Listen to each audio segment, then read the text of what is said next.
HCAM TV thanks you for watching this presentation. We'd love for you to become a member and use your creativity at our station. Please visit hinghammedia.org or call us at 781-836-5094 if you would like to learn more.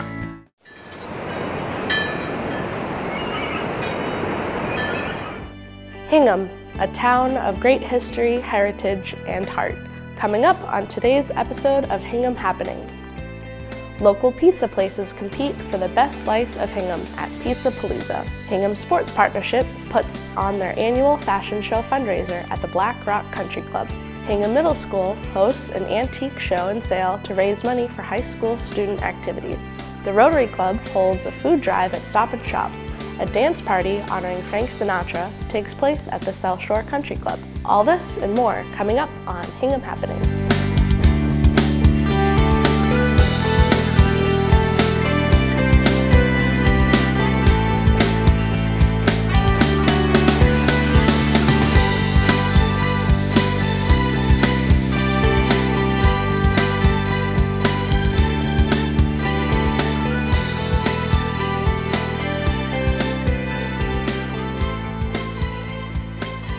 Hello, and welcome to our May episode of Hingham Happenings. I am your host, Liz Vire.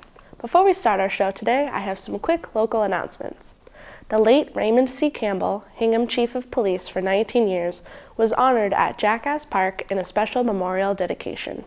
As a World War II veteran and a member of the Hingham Police Force for many years, Bud, as he was known, was a very well-regarded and valued member of the Hingham community. The Hingham Veterans Council dedicated a monument in honor of his faithful service to our town and country. We start our show today with the third annual Pizza Palooza held at Hingham High School. A delicious array of pizza was offered from local vendors that was judged by residents and students alike in a contest to determine the best slice. Families were able to come and stuff their face with pizza and other goodies. All proceeds from this event went towards South Shore Special Needs Athletic Partnership.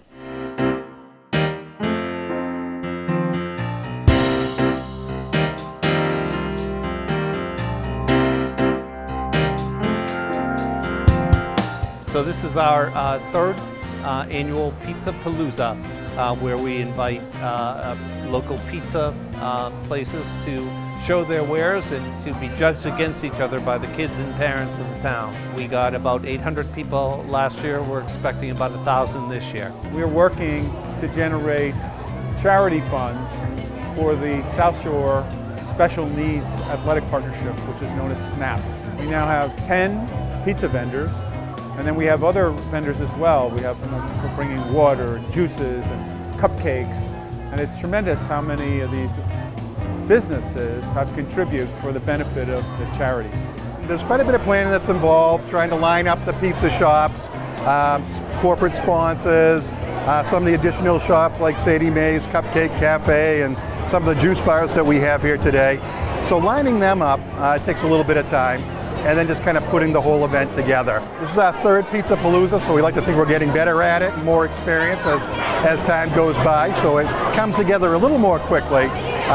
But yeah, there is some work that goes into it. We have a number of sponsors, great, South Shore Bank, Quincy Credit Union, HCAM, we appreciate you, and of course East Coast Printing is here today, so we appreciate them and their support.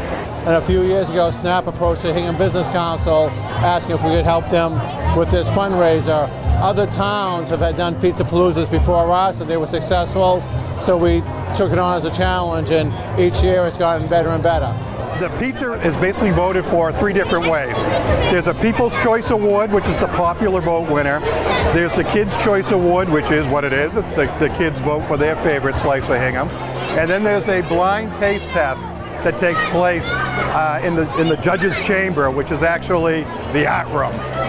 So the judges are gathered, and with the blind taste test, they sample each of the pizzas, and then they score it on a criteria, and then that favorite becomes the Judges' Choice Award. You know, people love food, and the program's expanded. It's not just pizza. People are voting on pizza, but there's ice cream, there are cupcakes, there are fruit juices that are produced in the area. So it's an all food, all community event. And why do you love pizza? What's not to love? You know, tastes great, you get fat, who knows how healthy it is for you, but it's a great way to live.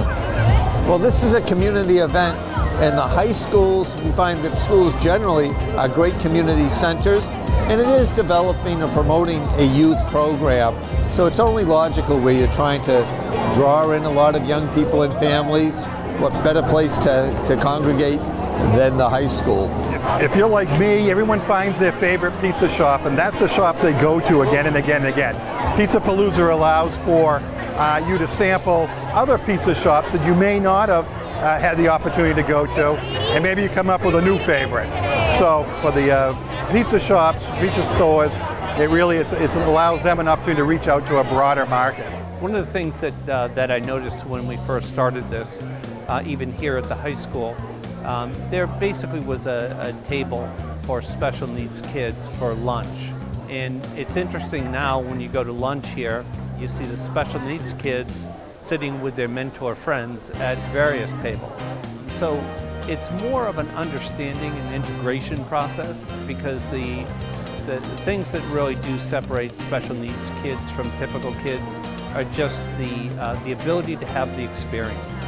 And what we're doing is we're providing that conduit to the experience. What Pizza Palooza, I think, does is it certainly brings the people of Hingham, the community, together here for a pizza party. If you can't have fun at a pizza party, well, then you can't have fun. But it's a family-friendly event. There's no alcohol, so it's really a fun, family-friendly event. And like I said, it raises money for a terrific cause. So I think that's wonderful. And like I said, it's a good time. People are laughing, people are smiling, everyone's having fun, and that's important. So it's sort of an end of winter, hello to spring. People are ready to get out and have a good time, and hopefully this does that.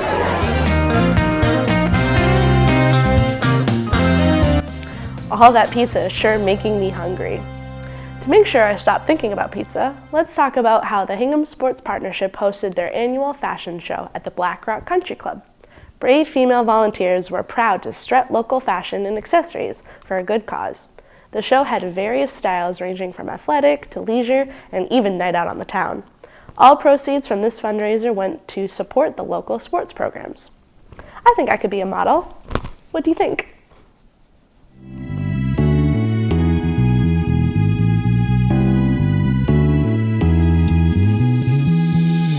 So what's happening here today is that we are hosting a fashion show luncheon for approximately 180 women that come from Hingham, and we're going to be having 4 vendors show their various styles of clothing. We've got everything from athleisure to night out on the town, accessories, clothing, and hair and makeup is being done also.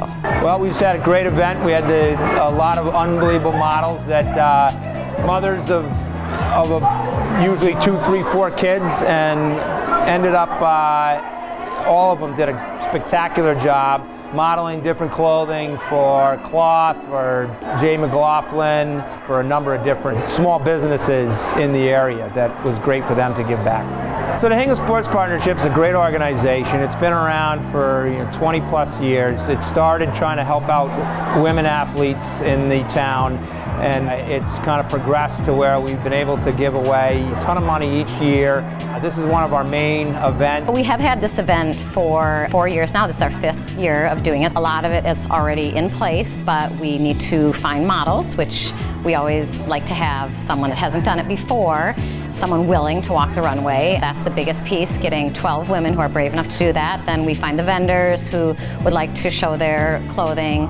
And then there's booking the location, picking the menu, getting all the word out on the newspaper, on the websites, pushing the date to get the sales up, and a lot of little other things that go into decor and that kind of thing. We have Jay McLaughlin, downtown Hingham, and everyone goes by their store all the time, so it's great to get them here. They will be showing, I think, 12 different looks today. We have Cloth, which is on South Street, just around the corner from Jay McLaughlin. They were actually a vendor of ours last year, did a great job, and we're willing to come back again this year. We have Ellie Kai, who does mostly trunk show sales, so that's a new vendor. We usually do boutiques, but this is actually actually a different style of vendor, a lot of summer looks that they'll be showing. So you can see everything from what you might cover up on the beach with, to something that you could go out to a fancy dinner in Boston, to then working out, doing dog walking, shopping day, casual, so it really runs the spectrum. Everything is going to be a little bit spontaneous. That way it's fresh and it's fun, and each model can sort of do what they want. We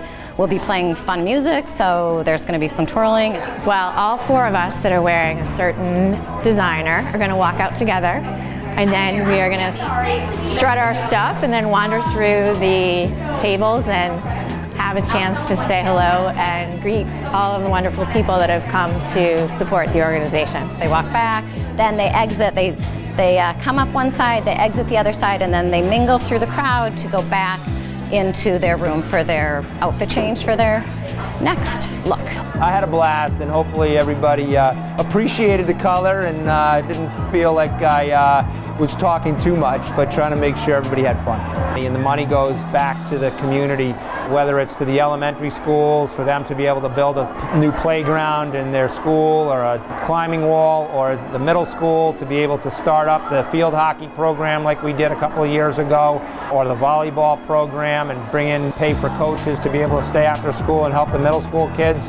And in the high school, there's certainly plenty of opportunity to help out. It's great for the Hingham community because it gets everybody out. You know, a lot of these ladies are spending their time, they're locked into their, to their house, they're locked into their kids. So for them to be able to have an opportunity to get away for a couple of hours on a Friday afternoon and be able to socialize with each other without kids floating around is, I think, huge for the women that participated in this and that were so nice to be able to volunteer. I would just like to add thank you so much to all the people who actually bought tickets and came out to support us today, and who support us through all the other events that HSP does. Our events are always changing, but we have a lot of support from the community, and hopefully the community feels like they are receiving from our end as well. So thank you for everyone for coming, and we hope it's a great show. No, I just wanted to say that I really appreciate the women of Hingham Sports Partnership did to get this event sold out, and all the time and effort they put into it to get some of the prizes that we were able to give away, and for BlackRock for being able to allow us to host this at a reasonable price so that we could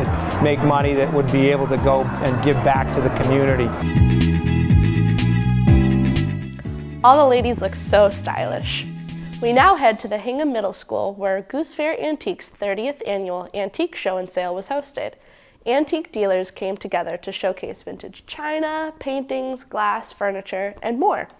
Hingham High School students played an important role in assisting with bake sales and offering food to vendors. A portion of the proceeds went to their senior gifts and activities. Let's see. I think I could use a new wagon wheel from the 16th century in my house. I wonder if they have it.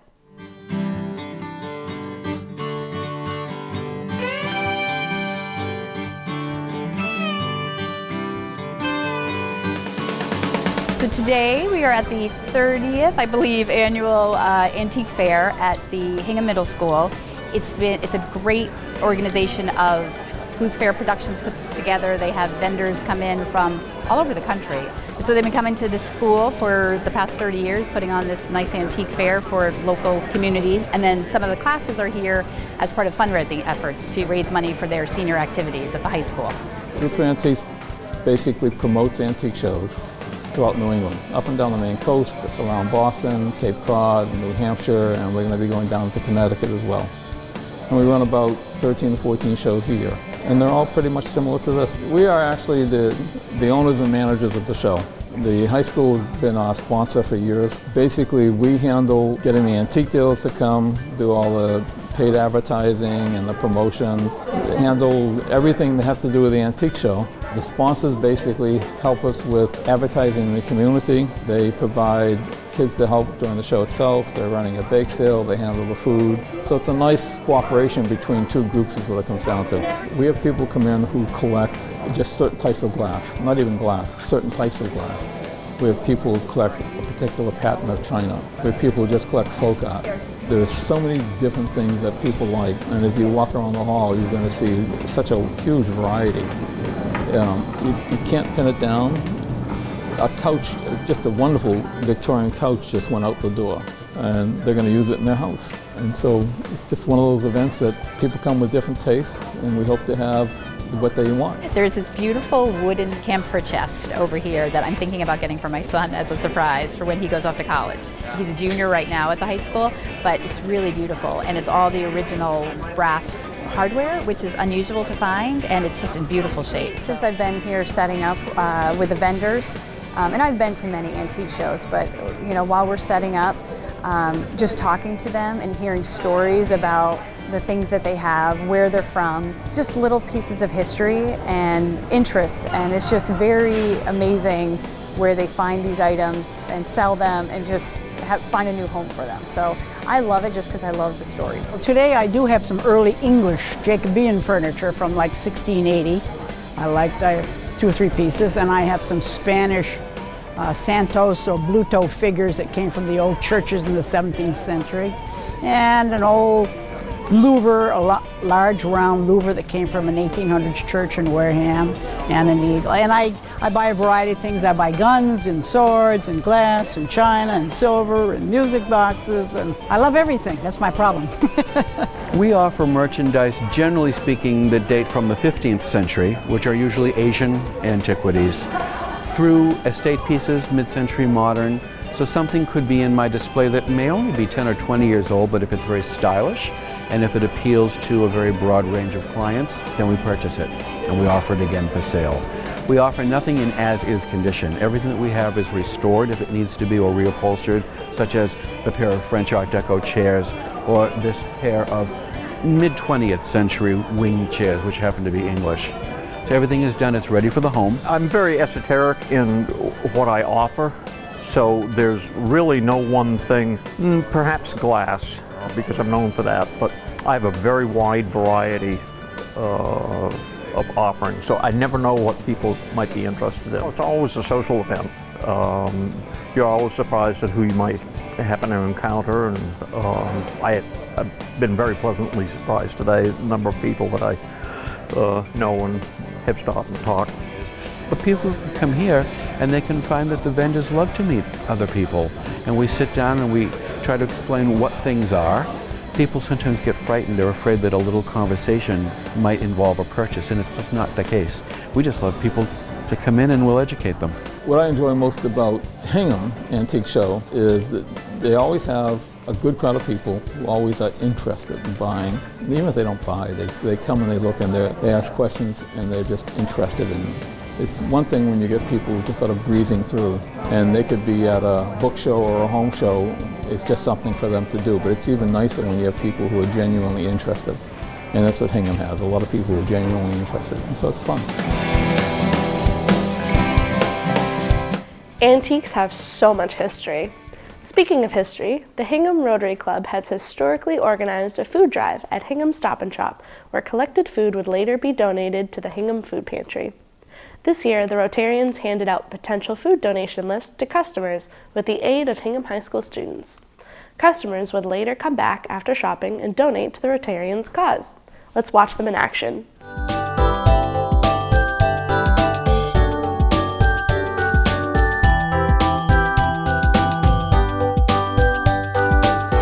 As people go into shop, we are asking them to consider donating to the Hingham Food Pantry, and we give them a list of foods that right now are needed.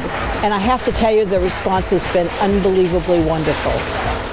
So our mission is service above self. So we look to give back wherever we can and look for different organizations that are in need and however we help. So for instance, this one is food. We do a lot of international water projects. We do a lot of just local clothing drives, whatever there's a need. We're looking to fulfill and help, so that's our mission, is service above self, and that's what we're in for. So the planning starts with the idea of getting enough members to say we'll participate. To cover 2 entrances for 8 hours, we found that the longer you are here, the better the results, so it's just simply a matter of numbers. We have done this every single year for the past 15 years. Usually we do it at a couple of different supermarkets, but this by far has been one of our better. The Stop and Shop people have been wonderful to us by letting us do this in front of their store. It changes from year to year. The food pantry obviously has different needs, and so they give us a list of the current things that people are looking for, and we try to encourage people by giving them a list of those items to help them fill their pantry. Canned stew, Triscuits, mac and cheese, peanut butter crackers, canned pasta sauce, pasta. Kids always loved mac and cheese, so that's a #1 thing that they want. The truck you see right there, the Wind Supply of Hingham, they're the ones that are actually loading it on that truck and then delivering it to the food bank. Well, we started with club members, but this year, and we'll definitely do it in the future, we reached out to the high school to find out if there were any young people that were interested in assisting us, and fortunately we got a very favorable response. So we're happy that a number of high school students are interested in devoting some time to support the food drive. So I'm part of student council at the high school, so basically we work with a lot of different organizations and we volunteer. So we have groups like community service, green team, and those just like kind of help out around the community whenever people need help. We have several missions in Rotary, but community is our #1 issue. Sometimes we raise money, but this time we're raising food. We're very in tune to what our community needs are, and this just happens to be one of the needs right now. Hingham's a great town as far as, you know, a lot of different things, but the generosity of this town is something that's been great over the years, and you know, every year we have people that come in. They'll literally get a shopping cart, they will fill it up, they will drop it off on the way out, and then they'll just go on their way. So it's really cool to see, and so the town's response to these kind of events has always been great. So yeah, we really look forward to this every year. It's one of our favorite things to do for that reason. What do I enjoy most about this event? Well, most of all, it's a feel-good day. You feel good in the sense that you're doing something that's helping other people. You feel good in the sense of people come out the door and say, thank you for doing this. We appreciate the fact that you're spending the time to do this. The pantry feels good because they have added resources, and obviously the people most in need feel good because the shelves are full and they have the opportunity to have the resources that they need. I really just like giving back to the community. I feel like at the high school we do that a lot, which is super fun, and it's instant karma and it makes you feel so good, especially seeing a bunch of people donate. It's really rewarding, and you know, gives you faith that, you know, there are good people out there. We're always looking for new members, so if you're looking for a way to get involved and help out the local community, either locally or internationally, if there's a project that you're interested in, or anyone wants to kind of get to the forefront in people's minds, we're happy to host you at a meeting and see if it's an organization that you want to be a part of. So if you want to get involved, come see us. We meet at South Shore Country Club on Thursday at 12 o'clock in the afternoon, and it's a nice little lunch, and we talk about how we can help the world. What a stand-up group. Speaking of stand-up people, Frank Sinatra was a stand-up guy. In fact, he was the best. To end our show today, we will stop by the South Shore Country Club where a Frank Sinatra dance party was held. The facility welcomed Michael Dutra and the Strictly Sinatra Band to headline a show. The band covered all of Frank Sinatra's classic hits, and food was offered. The night was a mix of good music and a lot of dancing, and was hosted by radio legend Ron Della Chiesa. The best is yet to come.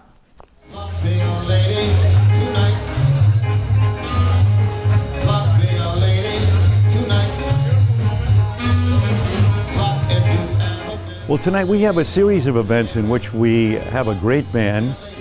Michael Dutra, who is one of the best Sinatra singers anywhere. And matter of fact, he was born on Frank's birthday, December 12th, 1915. So he has a very special connection with Frank Sinatra. He performs in over 250 venues throughout the United States. And he keeps the legacy of Frank Sinatra alive, performing in concerts and also in clubs with his own band, the Strictly Sinatra Band, which is made up of some of the most accomplished musicians in the New England area. They play all the Sinatra arrangements, and Michael Dutra sings all the songs made famous by Frank Sinatra. So it's basically a dance event But more than that, it's a tribute to Frank Sinatra because he's the key to this event. We're at a fabulous facility. Up here is called Raphael's Banquet Facility. Matter of fact, my daughter had her wedding here and everybody said how great the food was for a function. Well, you'll see dancing, frivolity, smiles, laughter, people nodding their heads, excitement about the music. It's just a general air of being with people who are of like mind, who love the same music. And it's not only going to be Sinatra, it'll be some other music, but people of the same ilk. Okay, I've been singing Frank since I was about 7 years old. And, you know, just always sang. And, you know, with my dad when I was a boy, we'd sing the songs together, listening to the albums. I'm going back to the early 1960s. And when my mom passed away, I had an epiphany. I said, you know, she lived her life, but she didn't do anything she wanted to do. And I said, well, I want to do what I want to do. And that's when I pursued the music business on a full-time basis. And I never looked back, and I'm very thankful. Well, we've been here many, many times over the years, so you get to see the regular people that come and see us time and time again. Listen, we've created a lot of friendships. So it's nice. It's nice to see people, you know, especially when it's, you know, you don't see them for several months and then we have the event here. It's usually a sellout. I think tonight just sold out. And it's just, it's exciting to see old friends get back together again and enjoy the sound. And this is one of the reasons why I love doing it, because I get to dress up, be formal, do little black gloves like they wore in those days. Everybody's formal, everybody's dressed. It's in respect to Frank Sinatra also, and to his music. We come out and we dress up, and we're happy. We're so thrilled to be able to do this and carry on the legend. I think it's beneficial because it brings together people and shows them they have something in common, like people that they probably would never have met. I know for instance, my parents came last to the last one, and they got to talk to people like just like them that were interested in Frank Sinatra. And then it gets, obviously, once you get the conversation going, you start to realize other things you have in common, and then it's kind of networking, if that makes any sense. People start to talk about like stuff going on in the town and the communities and that sort of thing. So I think it's always good to get people just talking and together. It brings the community together, but and on another concept, we've done many fundraisers in the community and done a show for them, and we've raised money for all kinds of great charities, cancer, the Heart Association. To name a couple. You know, Hingham is a community that likes a lot of things that we're all about. They enjoy good music, they enjoy jazz, classical music, Frank Sinatra, opera, and I think this is an event that sort of brings and touches all of those people who want to come out of the house and hear live entertainment instead of staying around watching television all night and staying in the house. I think it's a great evening to come with your grandparents who obviously grew up with Sinatra, and then their kids, you know, and to share with their kids. It's just a great family night. There's not too many places you can go nowadays that it's a family night. You don't have to worry about the words that are in the songs, because the words that are in the songs are all about love and music and dance. And it opens conversation about a time and an era that families, they had dinners together, and that doesn't happen too often anymore because it's just hustle and bustle world. And I think this is a great way to bring a community and families of all generations together, because it's a wonderful sound, wonderful music, and just a great night. You'll have a great time. Come on down, make a lot of new friends, have a great time dancing to the music we all know and love. It was a very good month. I think what we learned today is that I'm neither a model or a singer. I think I'll stick with hosting for now. Well, that's all for this month. Tune in next time for another exciting episode of Hingham Happenings. If you have any suggestions for a future episode, please email us at hinghamhappenings@hinghammedia.org. Thanks so much for watching.